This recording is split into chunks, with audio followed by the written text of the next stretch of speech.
ನನ್ನ ಮೇಲೆ ಯಾರೋ ಬೆಂಡ್ ಮಗಳು ಕಂಪ್ಲೇಂಟ್ ಕೊಟ್ಟಿದ್ದಾಳೆ ಅಂತ ಗೊತ್ತಾಯ್ತು. ಈಗ ಒಂದೊಂದೂವರೆ ತಿಂಗಳಿಂದ ಇರ್ಬೋದು. ಒಬ್ಬ ತಾಯಿ ಮಗಳು ಅನೇಕ ಸಾರಿ ಇಲ್ಲಿ ಬಂದು ಹೋಗ್ತಾ ಇದ್ರು, ನಾವು ಹತ್ರ ಸೇರಿಸ್ತಾ ಇರಲಿಲ್ಲ. ನಾನೊಂದ್ಸರಿ ಬರಬೇಕಾದ್ರೆ ಅವ್ರು ಕಣ್ಣೀರು ಹಾಕ್ತಾ ಇದ್ರು ಅಂತ ಹೇಳ್ಬಿಟ್ಟು ಒಳಗಡೆ ಕರ್ಕೊಂಡು ಕುಂಡಿಸ್ಕೊಂಡು ಕೇಳಿದೆ, ಏನು ಸಮಸ್ಯೆ ಅಂತ. ತಾಯಿ ಮಗಳನ್ನಿಬ್ಬರು ನಮ್ಗೆ ತುಂಬಾ ಅನ್ಯಾಯ ಆಗಿದೆ, ಮತ್ತೊಂದು ಮಗದೋದು ಅಂತ ಹೇಳಿದ್ರು.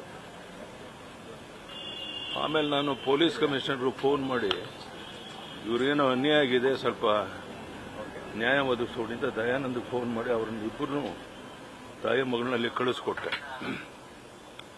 ಅದಾದ್ಮೇಲೆ ನನ್ನ ಮೇಲೆ ಏನೇನೋ ಮಾತಾಡೋಕೆ ಶುರು ಮಾಡಿದ್ರು.